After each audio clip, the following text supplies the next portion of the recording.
бир эле сакталган ушул бүтүн Кыргызстан калды. Бир да кызматка мен бул кызматты мага бергиле, мен барып иштейин деп бир да кызмат сураган жок. Чынын айтканда, мындай жыргаган кызматтарды иштеген жокмун. Оппозициядагы адамсызбы же Садыр Жапаровдун бийлигинин адамысызбы? Бийликтин жетекчилери менен Мадумаровдун ортосунда көп окшоштук бар. Бизде элита жок. Токон Болотбекович, саламатсызбы? Саламатсызбы. Эми сиз талапкер катары парламентке аттанып жатасыз, ошондуктан бере турган суроолорубуз дагы көп. Анан того тер жеринен эле баштайлы. Макулсузбу? Макулмун. 2018-жылы сиз Акыйкатчы институтун жетектөө үчүн бара жатканда бир топ парламент депутаттары, жарандык сектордун өкүлдөрү Акыйкатчы мыйзамы бузулуп жатат деп сиздин кандидатурага каршы болушту эле. Тактап айтканда, баягы сиздин жаш курагыңызга байланыштуу каршылыгын билдирди эле. Анда Акыйкатчы 65 жашка чейинки жаран болушу керек дешкен.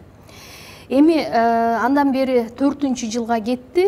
Мөөнөтүңүз аяктарына деле аз убакыт калган. Анан ошол жаңы парламент келсе кандай болуп кетет деген ойдо сиз парламентке аттанып жатасызбы? Деги эле шайлоого катышуу чечими сизде кандай себептен улам жаралды?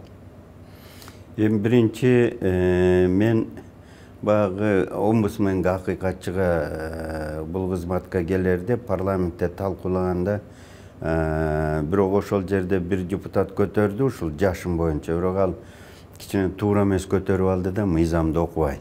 Себеби ал жерде мен анда 65ке толо элек болчумун. 3 ай калган. 3 ай. Ошон үчүн ал 3 күн калса деле кое берсең болот. Бул бир. Экинчиси, эми көп нерсе ал жерде мындайча айтканда жашым асылышты, боюм асылышты дегендей, бирок ошондо администрация, ошол парламенттеги аппараттагылар кийин айтты, ушул бунун баары баягы сиздин жашыңызга, боюңузга, көз карашыңа асылганда биз ойлодук өтөсүңөр депчи. Даже депутаттар чыкканда, куттуктап атканда айтты. Эми эмне себептен ушул чечимди кабыл алдым? Мен үчүн бул мен иштебей ушул укук коргоочу, адамдын укугун коргоо багытында биринчи жолу иштегем. Эч качан буга чейин мындайча түздөн-түз байланышым жок болчу. Албетте укук коргоо органдары деле бар бут система, мамлекеттик кайсы системада иштебей, баары бир барып адам укугуна такалат да, баары бир. Каалайсыңбы, сен каалабайсыңбы, саясатчы болосуңбу, депутат болосуңбу, жетекчи болосуңбу, баары бир адам укугуна такалат да. Бул саясий укуктан баштап маданий, социалдык, экономикалык укуктарга чейин ушундай бүт баары адамдын укугуна барып такалат. Анан албетте бул жумуш кызыктуу болду. Бирок бир нерсени көрдүм, ушул адам укугу толук кандуу мындай корголбой атканын себептерин, көптөн бир себептерин, бир мыйзам 3 мыйзамга каршы келет, 3 мыйзам 6 мыйзамга каршы келет. Демек биз аякы жылдары ушул мыйзам жазганда мындай мыйзамдын сапаттыгына көңүл бурбай, жанагы бир мыйзам иштесе, экинчи 3 мыйзам иштебей калганы мына өзгөчө ушул адам укугунан көрүнүп калды да. Пенсия маселеси болобу, жер маселеси болобу, үлүш маселеси болобу, башка экономикалык, саясий укуктары барбы, ушунун баары айрым учурларда көп конституцияларга жана көп мыйзамдарга карама каршы келип атты да. Мына ошолорду мен ойлодум. Мунун баары өзгөчө аякы 5-10 жылда анализдеп көрсөм, негизги көп ушул мыйзамдын сапаты төмөн болгон аякы ушул 7-8 жылдын ичинде болуптур да. Мына ошондуктан мен ойлодум. Мен чынын айтканда мыйзам жазганды үйрөнүп алдым да. Менден улуу кишилерден, улуу адамдардан, эксперттерден, мурдагы депутат жетекчилерден ушул жакты мен көп үйрөнүп, өзүм аларга жагабы, жакпайбы алардын артынан жүрүп, сурап жүрүп, күндүр түндүр кайрылып жүрүп мына ошондон мыйзам жазганды үйрөнүп алдым. Кетишиңиз эмнеге байланыштуу болуп атат? Кетишим ушул мыйзам жазайын деп баратам. Парламентке элдин максаты билбейм башкалардын, бирок меники мыйзамдарды оңдоюм, мыйзамдарга толуктоо өзгөртүүлөрдү кийирип, ушул элдин турмушун оңоюң деген бир эле ушул максатым бар. Бөлөк максатым жок. Азыр болсо соңку жылдары парламентке мындай жалаң жаштар келсин, жаңы генерацияны көргүбүз келет деген тенденция абдан катуу жүрүп жаткан учур. Анан сизге деле ушул өңүттөгү мындай соболдорду узатышып, сиздин бир чет ачууңузга тийип, же болбосо сиздин намысыңызга тийген учурлар кездешип аткан жокпу? Эми сиз жаш курагыңыз бир топко барып калды, парламентке барып эмне кыласыз деген суроолорду узаткандарга эмне деп жооп берип атасыз? Мен баягы кары жаш деп эм. Мен адамды жакшы адам, жаман адам деп эле бөлөм. Анан мындай бою бийик, бою жапыз экен, жаш кары деген эмес. Акылдуу болсун, элге күйгөн болсун, кыргызча айтканда калбыры жок, коррупцияга байланышы жок болсо, акыйкат адам болсо, элди ойлогон, элдин намысын, элдин кызыкчылыгын, мамлекеттин кызыкчылыгын көргөн адам болсо, негизги ушул талаптарга жооп бериш керек ар бир мамлекеттик чиновник, анын ичинде биринчи иретте депутат. Айрымдар мына сизди өмүр бою бийликтин камчысын чаап келген деп айтып жүрүшөт. Анын үстүнө баягы сизде майлуу сүттүү кызматтарда жүргөндүгүңүздү кеп кылгандар көп. Анан кантип эле баягы оппозициячыл эсептелген Бүтүн Кыргызстан партиясынын тизмеси менен бара жатат деп таң калып сурагандар да көп болуп атат. Деги эле бул партия менен сиздин байланышыңыз кайсы жылдан бери башталган, качан уланган? Мен бир да жолу майлуу сүттүү кызматта иштеген жокмун. Эми эл арасында бар майлуу сүттүү кызмат бул таможня, налоговый служба, Министерство финансов, то есть каражатка жакын. Мен дайыма жанагы мындайча айтканда кулча иштегенди талап кылган мамлекеттик органдарды иштедим. Чегара депутат, өкмөт мүчөсү болуп, губернатор болгондо да ал жерде мындайча айтканда каймак май жок ал жердечи, ачыгын айтайын. Мен да аякка барган да эмесмин, өзүм аякта специалист эмесмин, өзүм ал жагын түшүнбөйм. Статусу бийик кызматтар бирок, бир статусу бийик алардын, таможня, налоговый, Минфин, акча менен байланыштуу жагына, тендер жагы, агентство материальный ресурс болуп, бир да күн аякта иштеген да эмесмин, сунуштаса дагы баш тартат элем, себеби мен түшүнбөйм ал жумушту. Анан ал баягы кичине мага туура келбеген жумуштар, ошон үчүн мен иштегенде жанагы өзүм айтып атпайм, кулча иштешкичи баягы талап кылган кызматтарды иштедим. Анан эми ушул Бүтүн Кыргызстан жөнүндө айтып калдыңар, баары тең унутуп калды болуш керек, себеби өзүңөр билесиңер, эмгек менен Бүтүн Кыргызстан 15-жылы шайлоодо биригип, анан Бүтүн Кыргызстан бир өзүнчө бир партия болуп шайлоо барган. Мен ошондо ушул партия менен 14-чү тизмеде 14-чү болуп туруп мен да баргам ушул партия менен. Эми жашырган менен болобу, ушундай чоң саясий окуялардын алдында сөзсүз түрдө мындай саясий консультациялар болот. Саясатчылар бири-бири менен жолугушат, сүйлөшөт, баягы кандайдыр бир ой пикир менен алмашышат. Мен деле ошондой болдум, мени менен деле сүйлөштүм, мен да сүйлөштүм. Бир нече партиялардан сунуш түштү. Бирок мен ойлоп туруп, анан өзүм деле байкадым. Мурдагы партиялардын бирөөсүнүн дагы абалы өтө оор баарынын. Мына СДПК, Арнамыс, Республика, Кыргызстан, бүт мурдагы партиялар да бол. Биринчи 10-жылы инкылаптан кийин парламентке келген партиялар кандай оор абалда бөлүнүп кетти, ар кандай абалда оор абалда болуп калды. Бир эле сакталган ушул Бүтүн Кыргызстан калды ошол кезекте партиядан.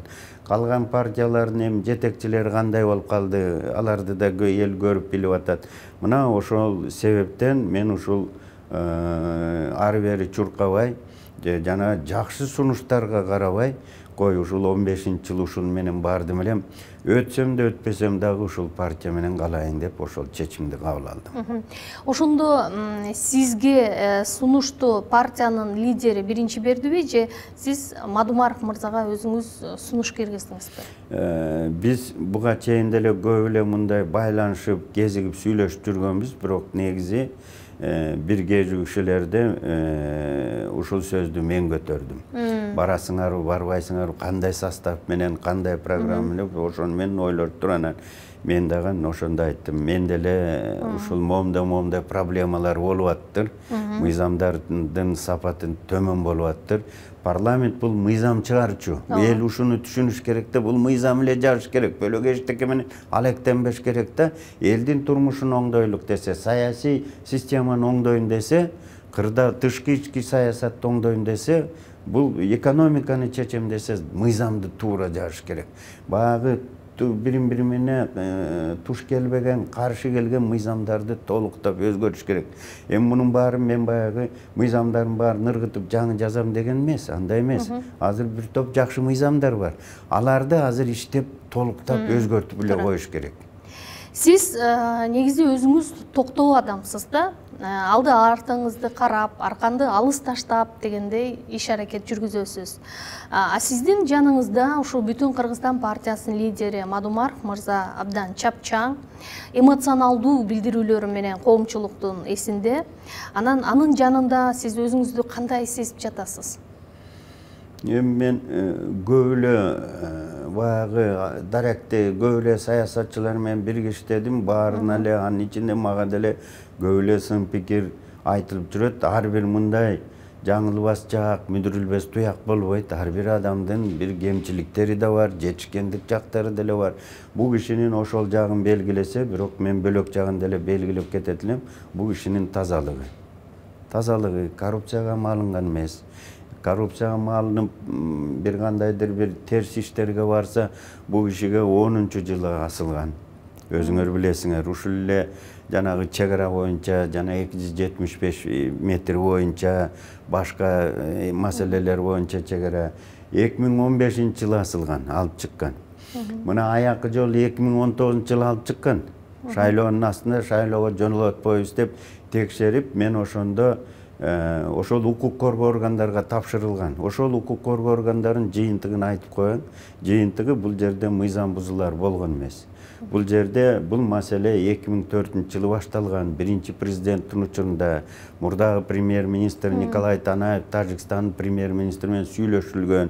Ушул эки тарапты бирин-бирибизге жер тилкелерин бөлүп берелик деп. Кийин 2015-жылы ошондо премьер-министр президенттин милдетин аткаруучу экинчи президент май айында революциядан кийин бир 2 айдан кийин Тажикстанга барып ушул сүйлөшүүнү уланткан. Улантып туруп кол коюп келген. Ал ушул эки мамлекет жер тилкеси менен бири-бири менен алмашып, убактылуу арендага берип деп туруп, анан кийин ал парламенттен 2005-жылы декабрдагы кол коюлган. Анан 2006-жылы февралда указ деп анда президент жарыя закондорго кол койчу, президент кол коюп, анан жарык көргөн. То есть бул ратификациядан өткөн. Ал жерде мындай болгондо кыргыз тарап, тажик тарапка Баткенден Канибадан Тажик шаарына чейин электро чубалгы жана ЛЭП деп коет. ЛЭП 220 алып барганга бир 18 километр берилиптир.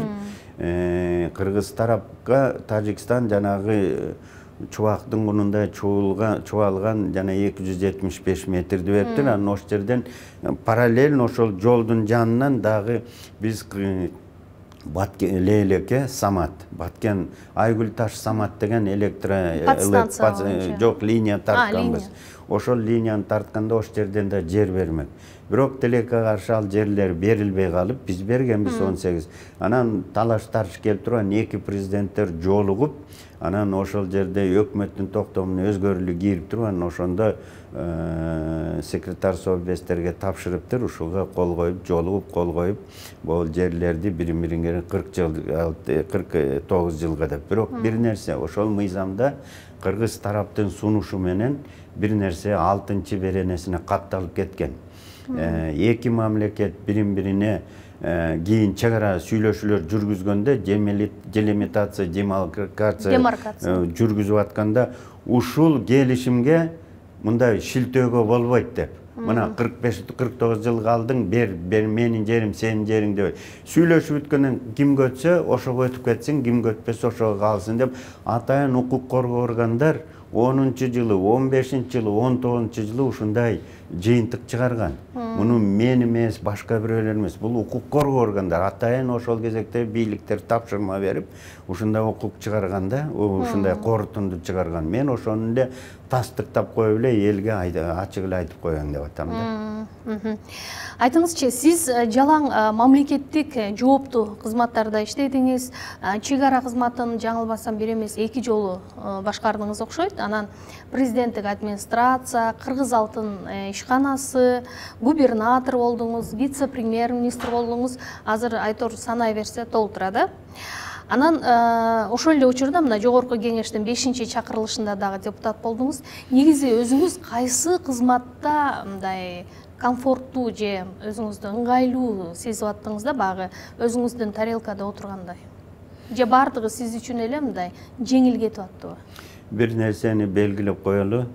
Бир да кызматка мен бул кызматты мага бергиле, мен барып иштейин деп бир да кызмат сураган жокмун. Жана сиз жогору айтып белгилеп кеткен кызматтарды мени жиберип атты, мен барып баягы аскер адамы болгондон кийин эстеп приказды аткарганга барып иштеп эле аттым. Колуман келишинче, акылыман келген кандай келсе, ошондой аткарып аттым. Так элдин алдына уят болбоюн, жүзүм жарык болсун деп, мына элге пайдам тийсин деп, мына ошол кызматтарды аткарып аттым. Айрым учурларда силерде журналисттер көп унутуп каласыңар, баягы сууну кечип, маселе чечилип, мен кызматты иштеп бүткөндө мени кээ бир учурларда кызматтан алып коюп атпадыбы? Алып коюп эле кайра бир аз убактан кайра бир проблема чыкса, ушул кызматты иштеп бер деп чакырат. Мен кайра эле баягы өткөндө алып койдуңар деп эле барып эле аны унутуп эле бар эле төө менен кирип эле жер казып эле ошол иштеп аттым да бул кызматта. Сизде чекис катары көп маалыматтар бар да, мүмкүн ошону пайдалануу үчүн дагы. Жок, бир да президент менден ал секрет, мен билген секрет бул Кыргыздын саясатына вообще так да келбейт, туура да келбейт, кереги да жок. Айткан учурда да булар түшүнбөйт ал эмне экенинчи. Ошон үчүн ал бөлөк эме чекистер билген маалымат, ал бөлөк багытта маалыматтар. Вот. Ал жагы бар да. Вот. Анан ошол кызматтарды иштеп турдум. Эми кайсы кызмат десем, чынын айтканда мындай жыргаган кызматтарды иштеген жокмун. Мындай жыргап, рахаттаганчы баары эле оор кызматтар болду мен үчүнчү. Бирок сиз үчүн мындай жеңилирээк кеткен, мыкты билген кызмат болду да сөзсүз. Мыкты билген, жакшы кызмат мен ушул улуттук коопсуздук кызматына СССР учурунда иштеп жүргөн. Мына ошондо мен өзүмдү анда стабилдүүлүк, жашмын, баары жыргап иштегеним ошол эле болду. Кийинкиде бир да кызматта мен ушундай жыргап бир эметтим деп, баардык кызматта кийинки кызматты иштегенимдин баарында кандайдыр бир канааттандырбагандай сезимдер пайда болуп атты. Себеби мен өзүм аттыңай бул жерде мыйзам жол бербей атат, тоскоол болуп атат, же болсо моундай чечсе жакшы болот эле дейт. Кайрылам, кээ бир учурда парламент бат өткөрүп берет, кээ бир учурда кеч өткөрүп берет, кээ бирде өткөрбөй да коюшу баш тартканда учур болду. Мына ушундайлар менен көп келиштим. Мына акыркы эле институт омбудсменде иштегенде биз бир 15-20 мыйзамга толуктоо өзгөртүүлөрдү сунуштадык. Ошону мен сизге ачык айтайын, бирин-серин өттү, калгандары өтпөй калды. Мына ошолорду иш жүзүнө ашырыш керек деп туруп, мына ошол ой менен жанагы парламентке баратканым да ошол. Албетте, бардык президенттер менен иштештиңиз да. Өмүр бою бийликтин адамы болуп жүрдүңүз. Бир жолу өзүңүз дагы ушуну моюнга алып айткан жайыңыз бар экен. Азыр болсо, мына азыр Кыргызстандагы оппозициялык партия менен бийликке бара жатасыз. Бийлик демекчи, бул парламенттагы бийлик. Анан бүгүн сиз кимдин адамысыз? Оппозициялык партиянын өкүлү катары оппозициядагы адамсызбы, же Садыр Жапаровдун бийлигинин адамысызбы? Мен Кыргыз элимдин Кыргыз мамлекетинин инсанымын, жаранымын. Мен эч кимдики эмесмин. Анан жанагы оппозициялык деп кээ бирлер бул мындайча да кээ бир элдерден ушул сөздү угуп калганда өзүм деле таң калам. Бул эмне Бүтүн Кыргызстан партиясы бул эл аралык издөөдө жүргөн, тыюу салынган террористтик уюмбу? Жок. Оппозициялык деген бул кескин бийликтин аракетине мындай өзүнүн сунуш пикирин берген, конструктивдүү албетте сунуштарын айткан партия катары белгилүү да. Ну бул жерде мен бир улуу бир саясатчынын сөзүн айткым келет. Англиянын премьер-министринин айтуусу бар, Черчиллдин. Оппозиция болбосо да аны ойлоп чыгып таап коюш керек депчи, дайындап коюш керек. Оппозициясы болбосо, параллелдик, мындай альтернативдик көз караш, сунуш болбосо өнүгүү болбойт. Бул дүйнө жүзүндө ошондой. Баягы орустун сөзү барбы? На то щука, чтоб карась не дремал деп. Жана карась деген балык көп уктабаш үчүн щуканы жаратып коюптур Кудайым дегендей. Мына ошондой да, ошондой болуш керек да. Эгер кайсы бир лидер өнүп өсөм десе, өлкөнү алдыга тартып кетип, журт атасы болуп, тарыхта калайын десе, оппозиция жок болуп, баары тең шапалак чаап тегерегинде мактап турса да, ошондой эле болбой оппозицияны алып келип өстүрүш керек да. Өстүрүп, мына сиз менин булар болсо ачыкты айтпайт. Булар баягы мен жагымда жыргаган эле жүрөт. А буреки элди ойлогон жок, булар өз бошу менен герт башын ойлоп жүргөндөр жүрөт. А элди, мамлекет, мен дагы силердеймин, силер ошол мага айтып тургула деп туруп оппозицияны атайын инкубатордабы же интернаттабы өстүргөндө өстүрүп коюш керек да. Макул, анда мындай сурайынчы. Азыркы бийлик баягы ээрге отурганда 1 жыл убакыт болуп калды. Анда бийликтин иш аракеттерине сиз кандай баа бересиз? Албетте сиз деле кызматтан кеткениңизге аз убакыт болду, эми сырттан байкоо жүргүзө аласызбы? Мен бийликте жүргөндө деле, иштеп атканда деле, азыр деле айта алам. Албетте саясат менен алектенгенден көңүл буруу анализ жүргүзүп өткөнсүң. Туура. Анан албетте көңүл буруп аттым. Жетишкендиктер деле болуп атты. Мисалы, азыркы бийликтин коррупцияга каршы күрөшөм дегенин мен колдойм. Уш жерде мен азыр эле Жүрү Мамытов коррупция менен күрөшөбүз десе, колуман келгенди көтөрүнүп барып, ош жерге отуруп, күн түндү иштегенге. Кызматка чакырса барууга даяр деген сөз, э? Жок, бул баягы иштегенге даярмын. Барып алып эми иштейсиз да анан. Экинчи жакканым баягы аракеттенип атат. Мына ушул эле шайлоо боюнча. Шайлоонун мыйзамдары шапа-шупа бат болуп калды. Албетте көп кемчиликтер бар, бирок таза шайлоо өткөрөлүк деген ниет менен ушуларды шашып жазышты да. Бирок айрым баягы кадр маселелерин, ички тышкы саясатта кичине туура эмес чечимдерди кабыл алып, туура эмес мындай чечим кабыл алгандан кийин албетте аягы кайда барарын мен көрөм, билем да, баштан өткөн да. Мурда президенттердин башына кандай болуп запкы чегип тийгенин билем да, өлкө мамлекет. Ошон үчүн мен ошолорду албетте колдобойм. Эгер чакырып мындай баягы айтканга аракеттенем, жеткирбай балдар бул жерде.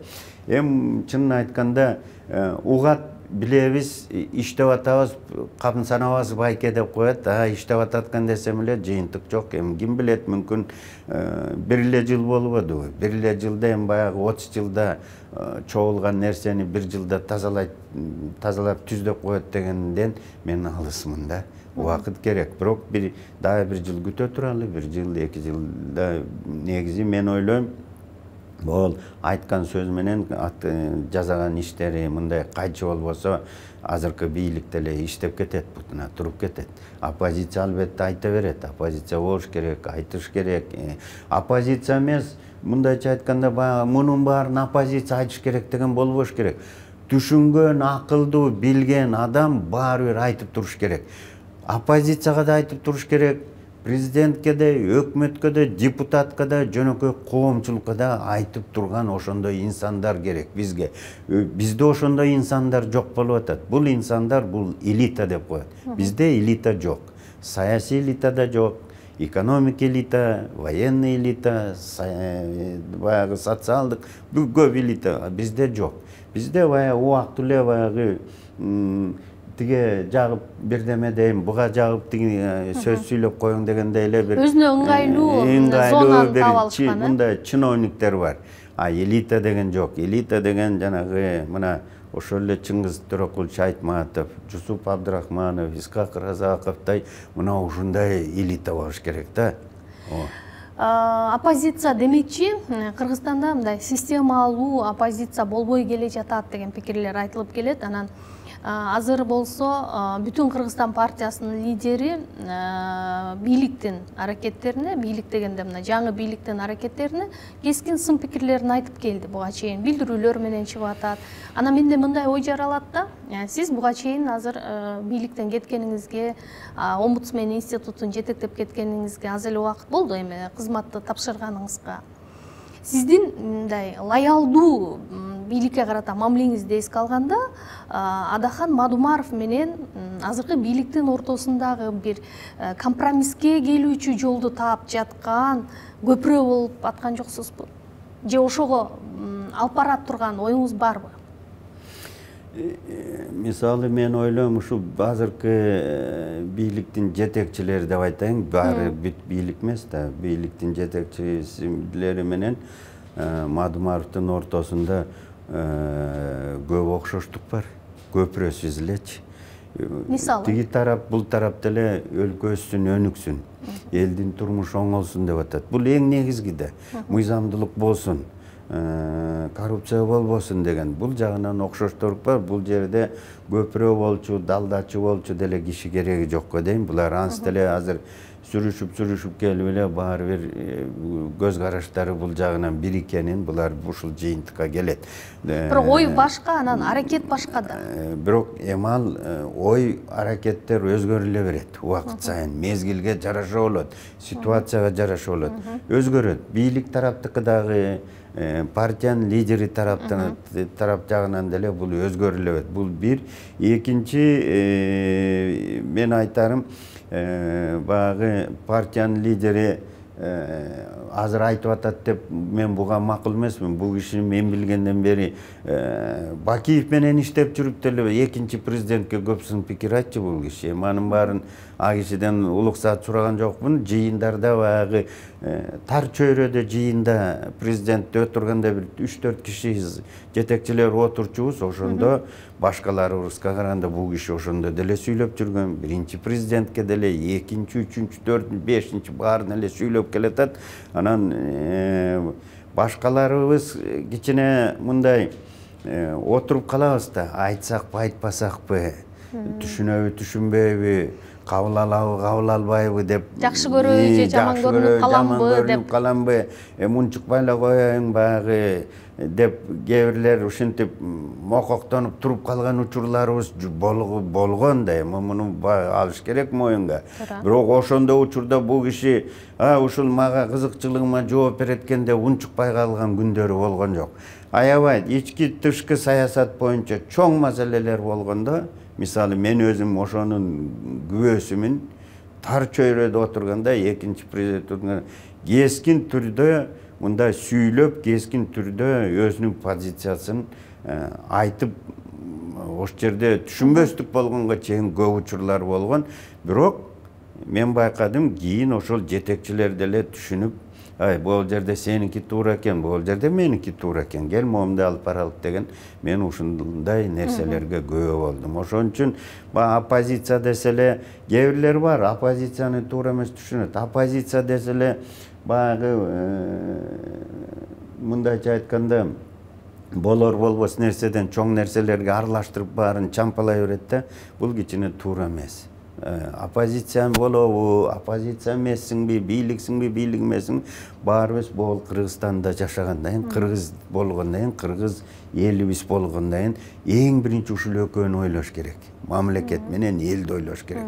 Анан кийин баягы бөлөк маселелер болуш керек. Бирок негизги ушуга көңүл буруш керек да. Анан элде ушуну туура түшүнүш керек. Бирөө айтып турбаса болбойт экен. Баягы мындай айтпаган маселелерди түз айтып, түз чечпеген болсо, баягы сууда эле болуп калат экен да, агыны акпаган сууда элечи. Ал аягында билесиңер кандай абалга келет акпаган суу. Болото болуп калат орустудай, орустар айткандай. Анан ошондой болбош үчүн ал жерде ошондой адамдар болуш керек да. Азыркы бийликтин мындай Кыргызстанды өнүктүрүү программасы деп коелу мүмкүн стратегиясынан бүтүн Кыргызстандын программасы эмнеси менен айырмаланат? Бул атайын бир жаңы нуктагы өнүктүрө турган бир документ иштеп чыгып бара жатасыздарбы?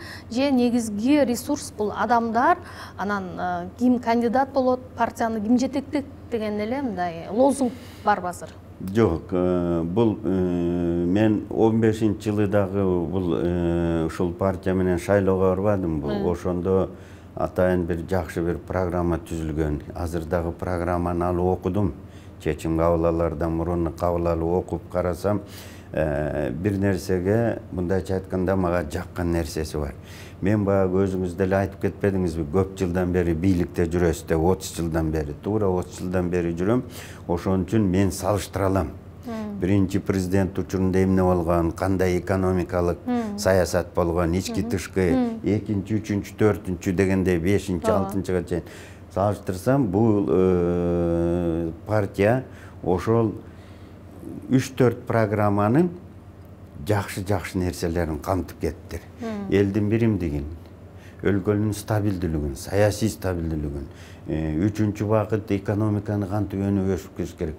Өзгөчө мага жакканы маданият менен билимге өзгөчө мындай бөлүнүп таасир көрсөтүлүптүр да.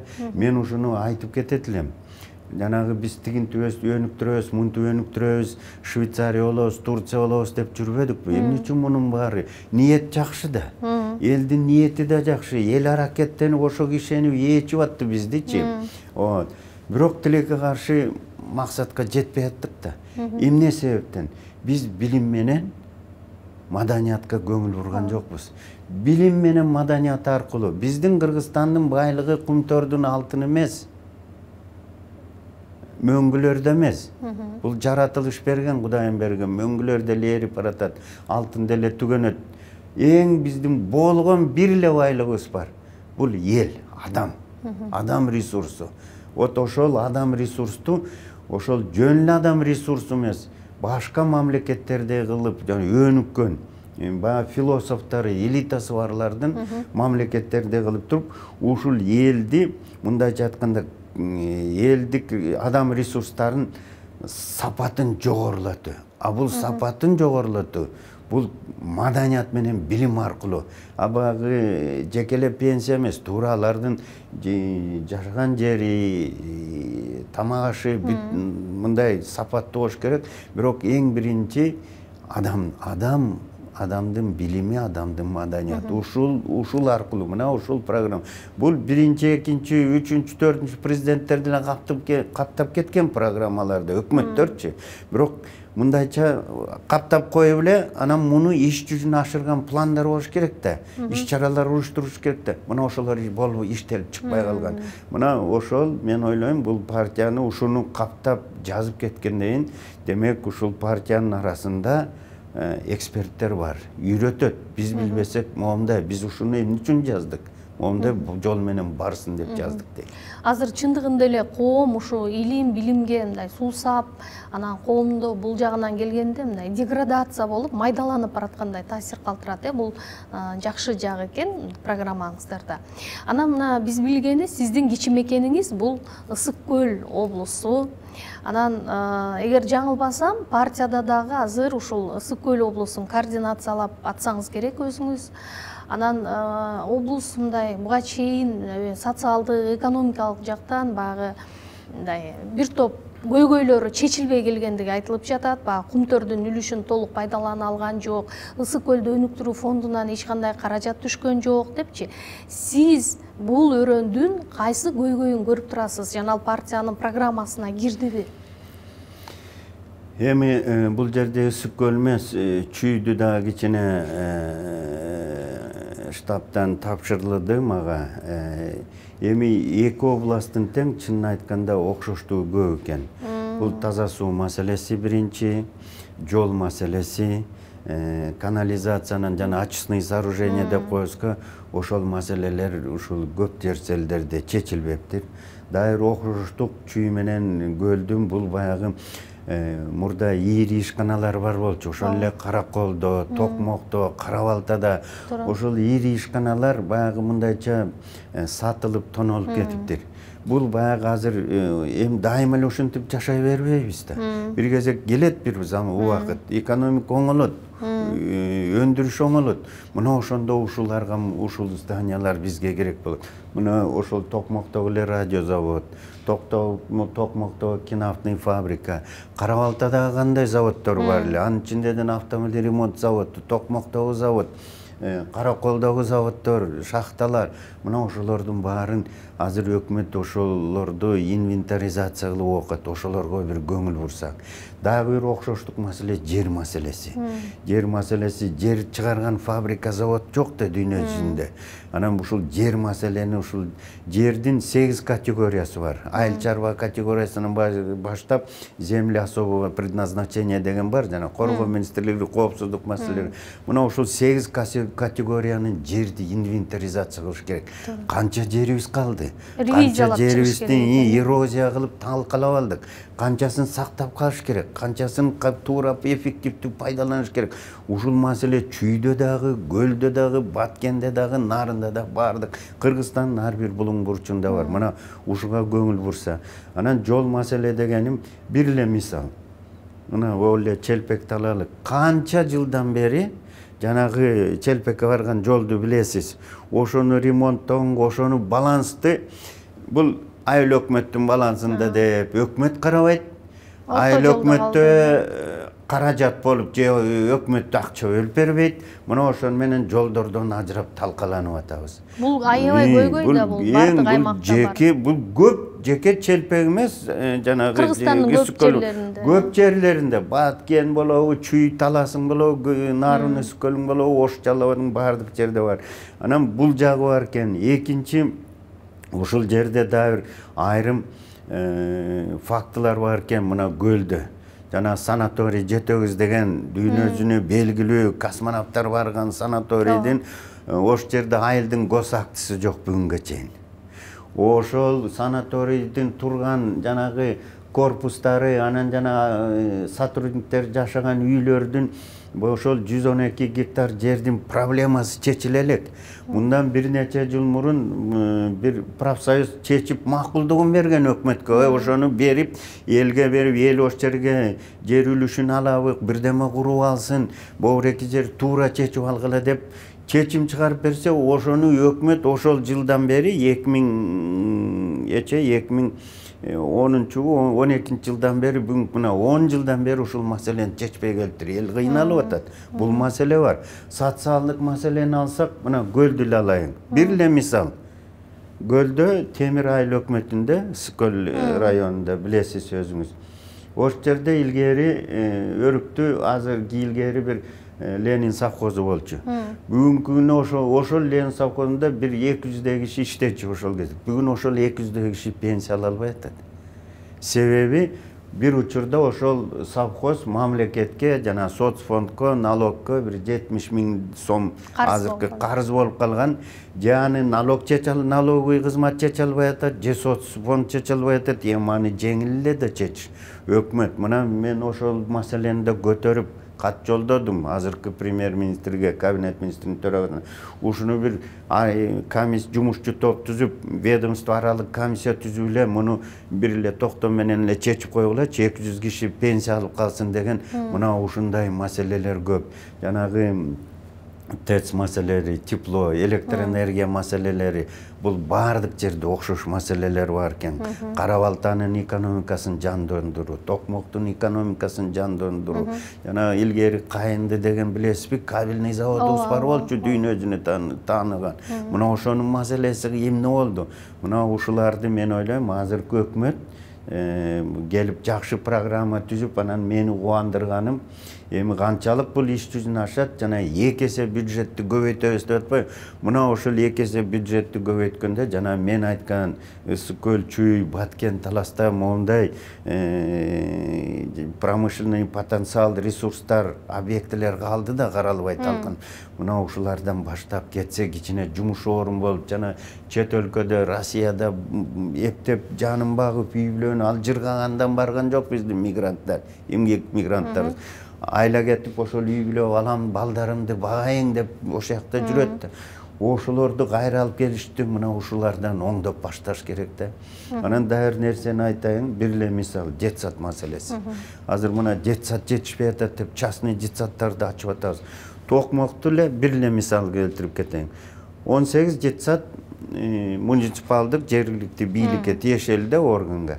Эми 18 жетсатты кайтып бергиле деп маселе коюп атса, жергиликтүү бийлик, жергиликтүү коомчулук, жергиликтүү бейөкмөт уюмдар баары чуркап жүрөт, эл чуркап жүрөт. Бирок бүгүнкү күнү бир эле жетсатты кайрды. Кайтарып берди да.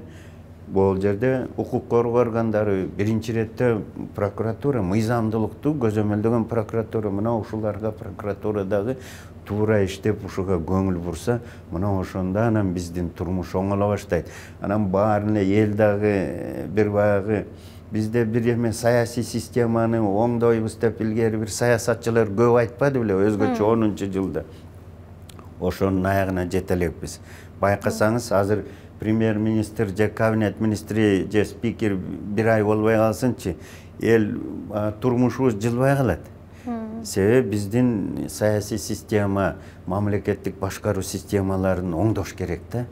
Чет өлкөдө караңызчы, Бельгиянын анда мамлекеттик башкаруу системасын оңдош үчүн кайрадан баш мыйзамды өзгөртүппү же да башка жолу барбы? Ушул эле баары калсын. Просто баягы аткаруу, мыйзам чыгаруу, башка мамлекеттик орган, жергиликтүү бийлик, сот системаларга талап катуу болуш керек. Ушулардын баягы мыйзамдар жамандар эмес. Жаман эмес, мыйзамдар жакшы эле, ошолорду толуктоо өзгөртүү кийирип эле, ошолорду эле алып эле, ошол мына могул боюнча иштейсиң деп эле эметсе эле ошол система иштей баштайт. Ал жерде анан ошондо биз шайлоону унутабыз, ким президент, ким премьер болду, ким спикер, ким депутат болду, бизге кызык болбой калат. Себеби саясий система иштеп атат да. Мына Американы бирөө айтып атат, караган президент келди уктап атат дейт. Ал уктап атса да өлкө өнүгүп атат. Мына тигинде жашы келди дедилер, жашы баягы баскетбол ойноп жүрдү, ага карабай эле мамлекет өнүгүп атат. Мына ошол системага келишибиз керек. Анын үчүн жанагы эчтекени талкабай эле мыйзамдарды кичине мыйзам билген, мыйзам жазган кишилер бар. Ошолор эле акырын эле оңдоп коюш жеңил. Анан ал жерде баягы 3 жылдан 10 жылга деп конкретно буздуңбу мыйзамды 15 жылга кетесиң, жатууга кетесиң деп эле койсо талап болуш керек. Баары мыйзамдын алдында тең жооп бериш керек. Бүгүнкү күнү мыйзамды бир нерсени дагы белгилеп кетейин. Айыл өкмөтү же мэр болуп шайланыш үчүн, аким болуп шайланыш үчүн сен сөзсүз түрдө соттолбошуң керек, анан даже погашенный судимысың болбош керек дейт. А бирок президент менен премьер, спикер, депутат кандай талап жок өкмөттүн мүчөсүнө. Көрдүңөрбү кандай? Эки стандарт. Эки стандарт да бул. Эмчүн моундай мамлекетке жооп берген кызматтарга мындай требование жок. Мына ушундай эми бул көчө эмес, бул тети көп убакыттан бери ушундай да мыйзамдарыбыз ушундай болуп калган. Мына ошолорду бир эске алсак. Азыр болсо эми парламенттик шайлоонун алдында сиз өзүңүздүн электоратыңызга кандай каалоо тилектериңиз бар? Эң биринчи элге кайрыларым азыркы ушул шайлоо бул өтө чечкиндүү маселе болуп турат. Азыркы этапта биз баягы былтыркы октябрь окуясынан кийин мындай жаңы багытта барабыз. Жаңы өзгөрүүлөрдү кабыл алабыз, өзгөрүшүбүз керек.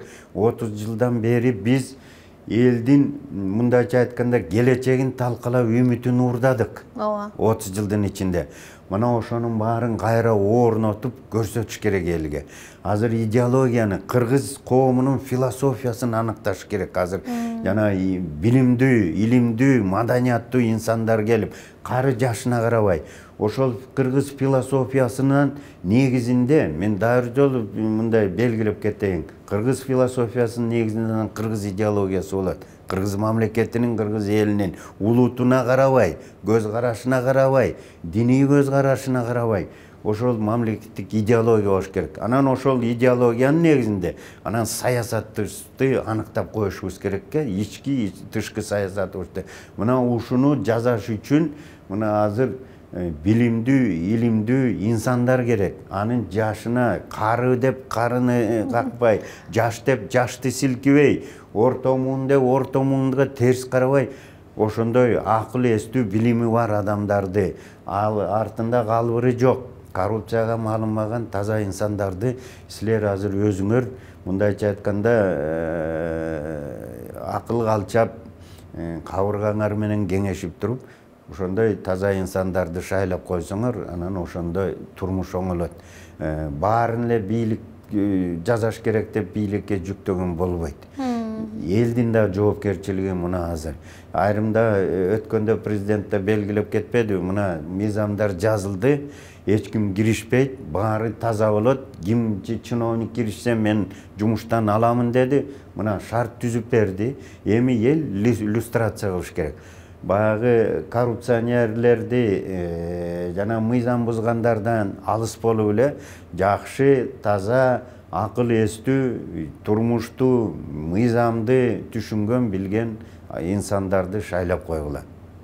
Чоң рахмат, анда ийгилик каалайбыз.